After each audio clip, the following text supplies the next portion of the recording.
So guys, for the first step, you want to head over to search, and then you want to type in services. Click on it. And now once you're on this, you want to click on any service, and then click on N on your keyboard. Then you want to scroll down until you find all the NVIDIA services. So for the first one, for the NVIDIA Display Container LS, you want to double click on it, and then you want to make sure that the starter type's on automatic, and then you want to click on start, which will then make the service running, and then click on OK. You want to repeat this for the other NVIDIA services as well. So for the second one, you want to double click on it, startup type, automatic, and then click on start, and then click on OK. And you also want to repeat that for the last one as well. Now once you have started all these and they're all on automatic, you want to right click on the first one and then click on restart. And then do the same for the second one, right click on it and then click on restart, and the same for the third one, right click on it and then click on restart. Now for the second step, you want to make sure your graphical drivers are up to date. Now if you cannot update them for the NVIDIA app itself because it might not be working for you, then you want to head over to search and then type in device manager. Click on it. And now once you're on this, you want to expand display adapters, and then you want to find your graphics card. You want to right click on it and then click on update driver, and then click on search automatic for drivers. Make sure they have the best drivers for your device installed. I'm also going to leave a link down below in the description so you can download GeForce Experience. You could also update your drivers through the application.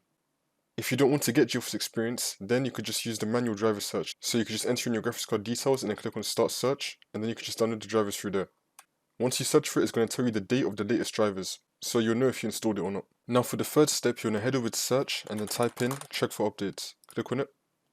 Now once you're on this, you want to click on check for updates and do all the updates that your computer may have. Now for the next step, you want to head over to search and type in run. Click on it. Now once you're on this, you want to type in temp and click on OK. And click on continue if you get this. And now you just want to delete all the files in this folder. So you want to click on Ctrl A on your keyboard and then click on delete. These are just your temporary files, don't worry. So you want to click on do this for all current items and then click on continue. None of these files are important. Now once you do all this, you just want to restart your computer and then the problem should be fixed.